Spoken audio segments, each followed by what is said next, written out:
I have one question. I'm just going back to the enterprise customers. I did read about the shadow IT and the conflicting KPI model, and this resonates back to the change.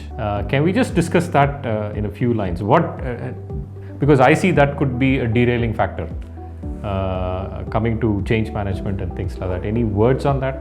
Yeah, so we go and work with most of the large enterprises. So there are three major challenges we face, right? One is people alignment. So we spoke about culture, having a plan, etc. So this is culture, people alignment is super critical, and in that we need to have executive sponsor. Okay, not about just an executive sponsor. You also have to have change champions identified, in different teams, and they kind of are bought into this idea, and they go and drive their respective teams, right?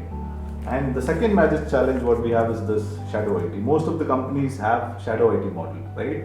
Where the roles are competing, and it's not a win-win game there. It's about zero-sum game, right? But if you look at cloud transformations, to make this kind of transformation successful, you'll have to adopt a business IT model, right? Where the roles are more complementing, and as well as it's a win-win kind of a game. Not a conflicting. So yeah, it's not conflicting, right? It's complementing. So if you put this right in place, and if everybody is going to work for other success, I think it's going to be really. So from a change perspective, 2 points. One is you have to prepare people, train them for the process side, but the KPIs and RASI is equally important as well.